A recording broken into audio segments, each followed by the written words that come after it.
This is Gemara Bab Metziah. Daf Yod Gimel. Today's learning has been sponsored as an incredible schos, Rafua Shalima for Yeshua ben Sarah Dvora b'siyata d'shmaya.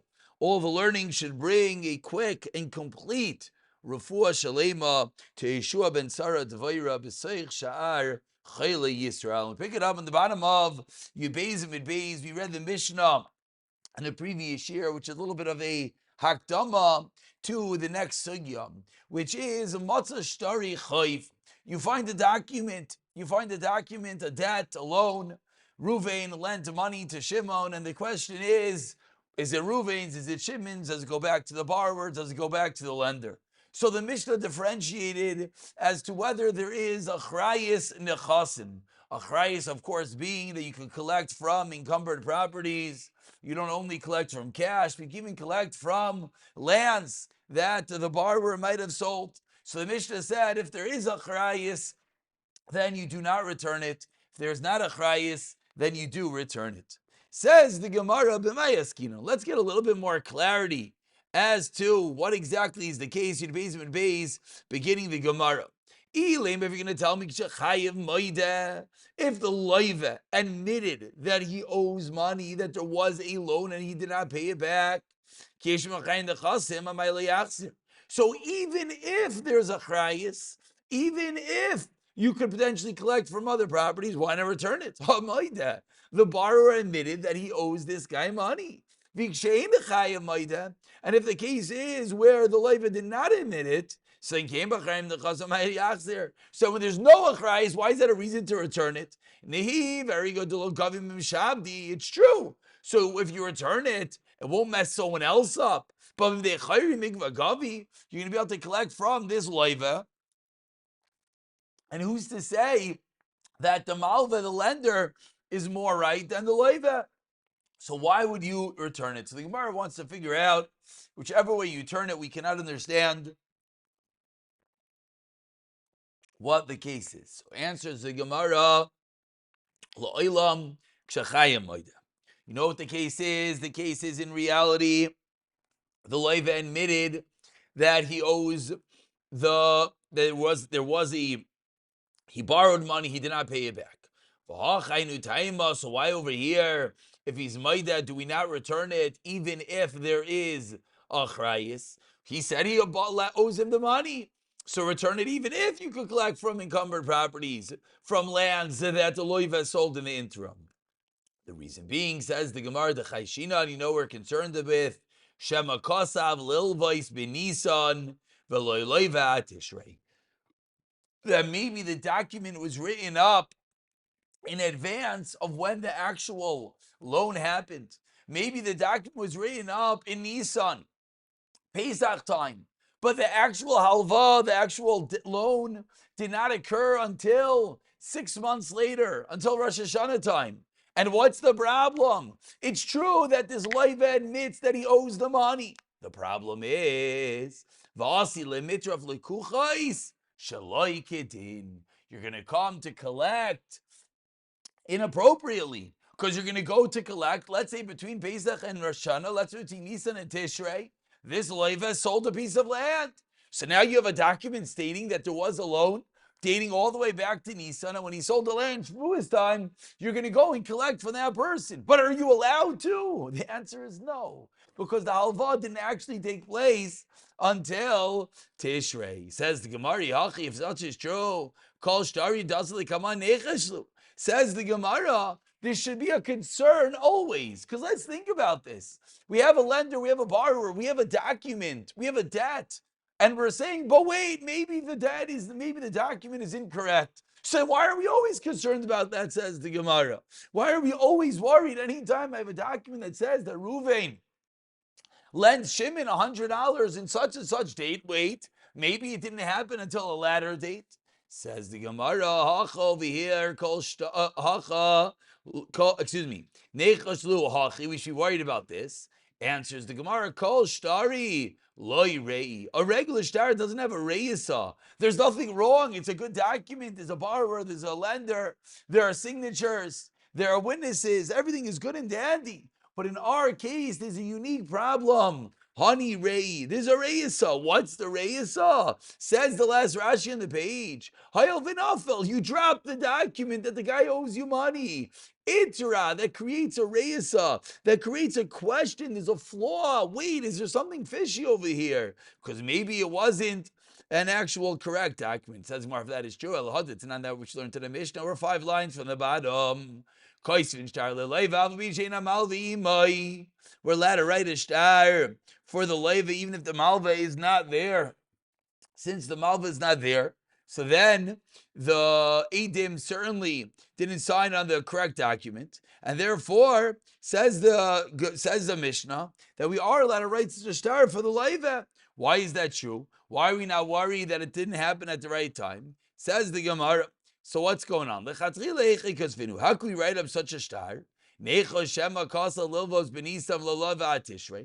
aren't we worried about our concern that maybe they only came excuse me, maybe they came to terms, maybe they wanted to have the halva and leiva, but didn't happen until Tishrei, and therefore what's the problem in the last line? And we should be worried that they're going to collecting incorrectly. Meaning, so what the Gemara now is bringing out is all our concerns. This concern of Chaysh Shema that they wrote to have the halva didn't happen. Maybe there are other applications of such a concern. Maybe in a case of Kaisin L'Leiva, even though the malva is not there. So Amar Rav Asi, as we turn over to Daf Yud Gimel Amud Aleph, says Rav Asi, what are we talking about in this Mishnah that says we do indeed write to the leiva even though the malva is not there? Says Rav Asi, the case is Bishtare Hakna. That's talking about a case in which there is a kinyan dashabed nafshei. We look at the top Rashi, and Rashi fills in a little bit of the details. Says Rashi, Shemaktin al nechasim. The case is in which one is a makna, he gives over his properties mehayoim from today, bein yilva, bein lo yilva, whether there was a loan or not, tigva mehen loises man mehayoim. Meaning, it's true, there is a concern, maybe they wrote the document to have a loan, and they didn't actually lend him until months later. But if they made a kinyan at the time that the loan was written, then even if the halva didn't happen, that kinyan effects that the borrower says, I'm obligating myself already back from today, even though the loan did not happen yet. Says the Gemara on the top of Gimel Amud Aleph, Yachiv, such is true, lo yachzir. The Mishnah said, if there's a chayis, you don't return it. And we said, what is the case of the Mishnah on which the leiva admits to be shom shem kasalvos benisav lava tishrei vasim mitzvos lekucha shleikedin amai lo yachzir. Says the Gemara, what are we worried about?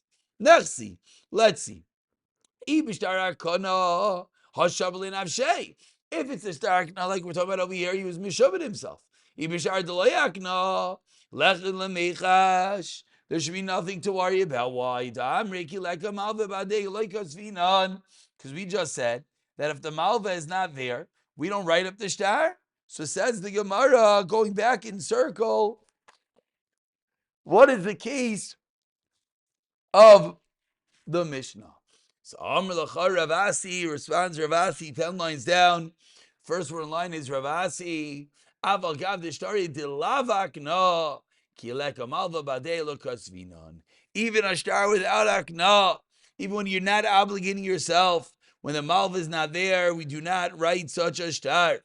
Mas nisan kivdinafel interlei v'chashinan deloi ikri. There's a special concern because again of the reisa, because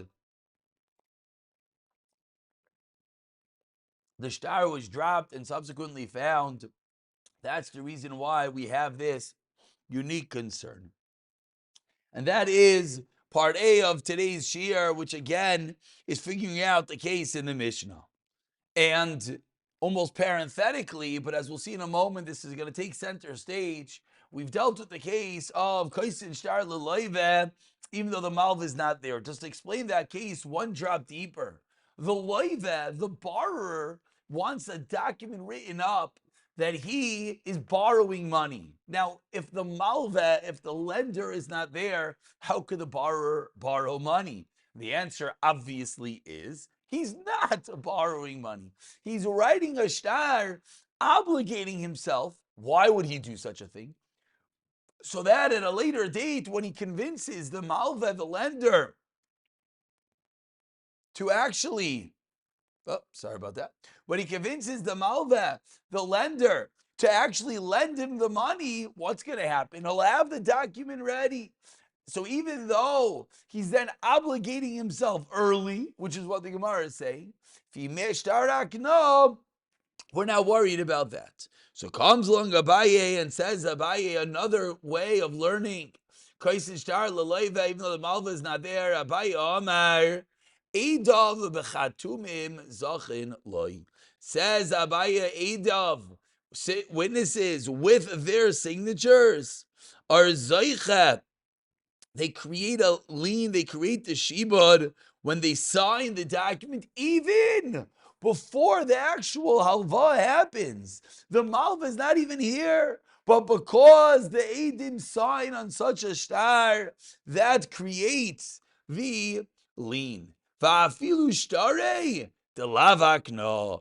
Even a shtar that's not an acquisition, even though a regular document of a loan, if there are Eidim signing on it, there is a shiba that is created. Says the Gemara, where does Abaye come up with this idea? Abaye was bothered. Kivan damre, now that you said, Vishari lavakno, a shtar that's not acquiring, there's no kinyan kiles l'malva ba'adei look at tvinon. We wouldn't write it if the malva is not there. Leika lemechash, dekri v'kasov, and therefore we don't have to be worried that maybe he just wrote it up on his own. But Abaye was bothered. Elohad, it's not what you learned in the Mishnah.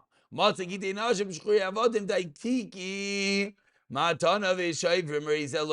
you find all these documents, a document stating that Evid goes free, a receipt, in all these cases, says the Brisa, you can't return the documents. Why?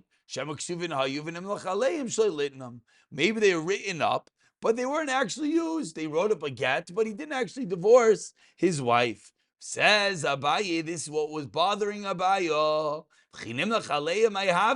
Who cares if he changes his mind and he doesn't have to give it to them? But you're telling me that the Eidim are kind of with the signatures. So I asked the Gemara, Abaye, what exactly do you mean? Abaye came along and Abaye said, what's the case of Kaisin for the life? And then when the malva is not there, the case is that the Eidim create the Shiba, the Eidim create an acquisition with their signatures. Says the Gemara, I don't understand. How can you say such a thing, Abaye? What about the case in which you find the get, you fire shtar shikhr in all these cases? We say you don't return it because maybe they were not used. But according to you, Abaye, once there's a signature on such a document, all hope is lost. Because once there's a signature, you're allowed to collect. It creates the shibud. Answers the Gemara, honey, mili. Says Abaye, no. That's only when it eventually reaches his hand, when the loan actually happens, when the get actually happens. That's when we say that there's a lean back from time number one of Loy Amrinon. If there was no actual alva, then not. Elamasnit on Tikitani says the Gemara 1 second. Says the Gemara, let's go back to our Mishnah that says if you find a document with a chrais, you don't return it. Then we explained the Leiva admits that he did write such a document. And what's the reason we don't return it? So ask the Gemara, and now the Gemara really pins Abaye. Rav Asi said on the top of the arm, the first two words, Bishtari Hakna. So we can say our Mishnah is not Shtari Hakna. How is Abaye going to explain the Mishnah? Says the Gemara that just brings out how Rav Asi will learn, because he's going to say it's not a shtar akna. What's Abaye going to say? Abaye just said that any time there's signatures on a document that itself creates the lien. Omar lecha, Abaye 15 lines to the bottom. The first word of the line is lecha. Masnisa nainutaima. What's going on in the Mishnah? The chayshina lepiroin ulekenonya. In the Mishnah, what's going on, and the reason that we don't return the document, even though the loiva was admitting that he wrote it, is because we're afraid that maybe he paid it back, and maybe there is collusion, maybe there is kinonya. That why is the loiva admitting there's a conspiracy theory going on over here between the malva and the loiva? Why? To collect from the mishubadim. So the loiva is purposely saying, yeah, I borrowed, just to mess up the guy who bought from him. Chayshina lepirayin ulekinonya. Ask the Gemara l'Shmuel d'Amar lechayshina lepirayin ulekinonya. Michael and Meimar. Shmuel disagrees, and Shmuel says that we do not suspect such a thing. So how's Shmuel going to explain? Explains the Gemara. So if Shmuel's going to go with the first Taras Rav Asi, no, everything is good and dandy. If Shmuel's like Abaye, what's Shmuel going to say? Says the Gemara, Shmuel's going to have to learn the Mishnah. Shmuel mukila masnisan kshein chayiv moida. So this comes up with the second way of learning the Mishnah. We began today learning that the case has to be kishachayiv moida, that the loiva is admitting that there is a halva. Shmuel says, no, I disagree. Because Shmuel says, I'm not worried about Pirayin and Kinunya. And therefore, if Shmuel's like Rav Asi, fine. But how would Shmuel reconcile according to Abaye? Says the Gemara, it's where the loiva did not admit. If that's the case, Yachin Machrais Nechasa Mayatzer, why would you return it? There's no Achrais Nechasim, the Hidul Agavim Mishavim, the Echari Migvag Avi. Says Shmuel, it's Aimei Damar, 6 lines to the bottom. Shmuel, Aimer Rameir, Shtar Chayiv, Shem Machrais Nechasam, Ein Goiveh. The whole question was flawed. What was the whole question? That it's a shtar. So if you return a shtar, you could collect. If there's a achrayis, you get from the properties that are even encumbered in nishuvadim. If there's no achrayis, you collect from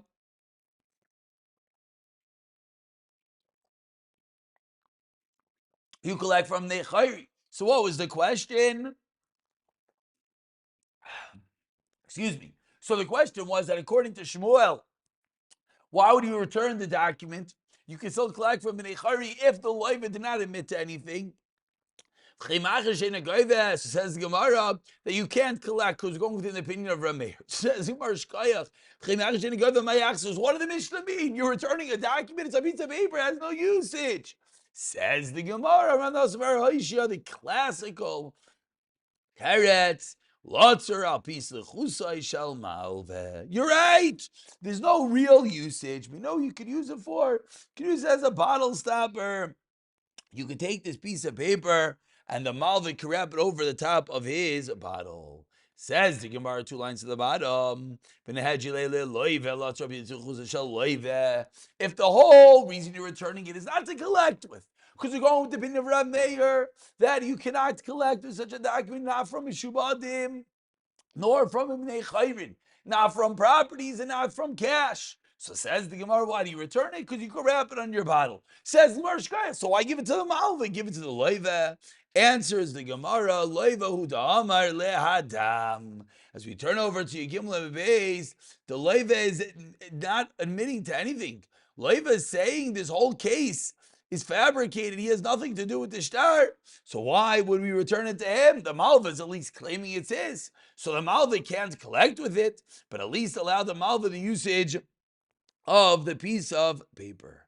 Says the Gemara. Now, before we move on to the next Gemara, when you're Gimel and Beis, we're on the top line, we have to remind yourself of that which the Mishnah said in Beis and Beis, which you read yesterday. The Mishnah was a machlokes. We were always discussing today the Shita of Rameir, that Rameir differentiated between the chasim mishubadim and the chasim sheinu and mishbadim, between achrayis and not achrayis. But the Mishnah ended with the sheet of the chachamim. V'chachamim aimer benkach lo yachzir mibnei shebezin efrayin behem. So you never return it to the chachamim. And now we have to deal with the sheet of the chachamim. Just a quick, literally 30-second wrap-up of what we just learned the last 20 minutes. Was a machlokes Shmuel and Ravasi, two ways of learning the Mishnah, whether it's Shtari Akna, in a case where the loiva was Maida, or whether you have a Abaye in the case of the loiva that was Maida, Eidav Bechasumim Zachanlai. So it's two ways of learning with the Eidim writing being two ways of learning with the loiva being Maida, Ravasi, and Abaye. And a case where the loiva is not Maida, we have the opinion of Shmuel, and it comes out according to Shmuel, you're just returning it merely to wrap on top of your bottle. Omar Rav Elazar, comes along Rav Elazar, touching upon the root of this machlokes between the Chachamim and Rameir. 2 lines into your Gimel and Mebeis, machlokes b'shein chayiv moideh. What's the machlokes? The Rameir stavar shtar shein b'achrayis the Chachamim and goyvel mishadzol b'mnei chayri. Like we just said, that Rameir says you could do nothing. For Rabbanan Zavri migva gavi that you could collect. Aval k'shechayim moida, in the case of loiva and mitz, divrei hakol yachsir, even the chachamim. And we're not worried that maybe there was some backhanded business going on over here, some collusion between the two of them. That's the sheet of Rav Elazar. Rav Yochanan Amar machlokes b'shechayim moida. Even when the loiva admits there's a machlokes. The Rameir savar shtar shein v'achrayis the chasim mimshavdi utloy gavi amnechari mikva gavi rabbanan sav mimshavdi nami gavi avok she'ein chayim moida divrei hakol lo yachzir chayshinan lipi royin.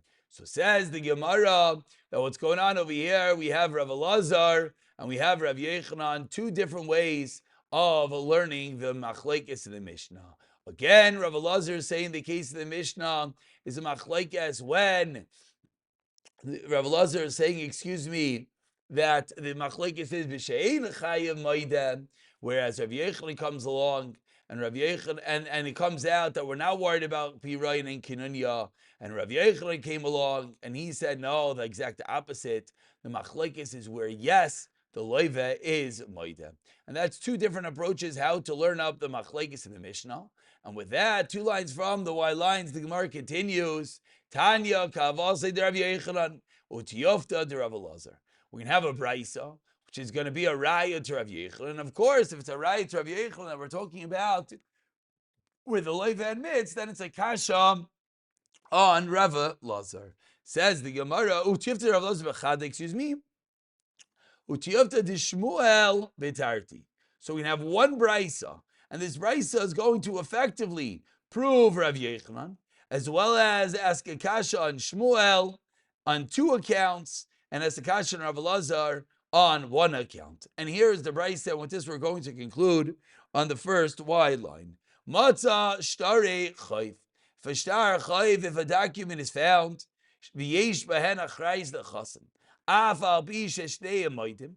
Even if the Malva and the Leva both admit that this document is legit, lo yachzer, lo lazev, lo lazem. Whereas ein ben achayz nechasin, then bezman shalayva moide yachzer Malva, and Leva moide lo yachzer, lo lazev, lo lazem, divi Rabbi Meir.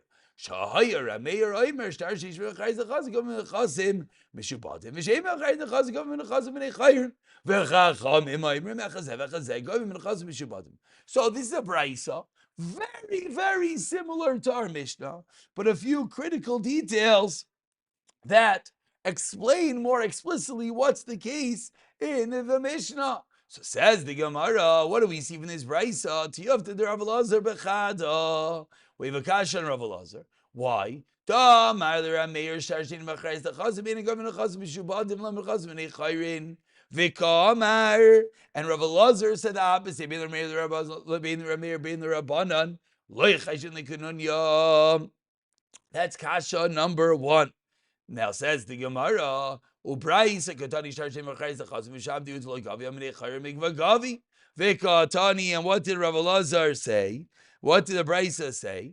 Vikatani, and the brisa said, bein the Rameir, bein the Rabbanan, chashin lekununya. Vikatani. So again, one more time. We're you know what? I feel bad that we're shtickle flying over here, but this is one long brisa. But yeah, we're gonna have to stop over here. We're gonna have to pick it up from over here. We're gonna pick it up from where the Gemara is teaching us that this brisa is tiyufta to Rav Elazar bechada, and then we're gonna come along to figure out how it's a tiyufta dishmo betarti psiyata dishmaya in the next year. Mir Tzashem.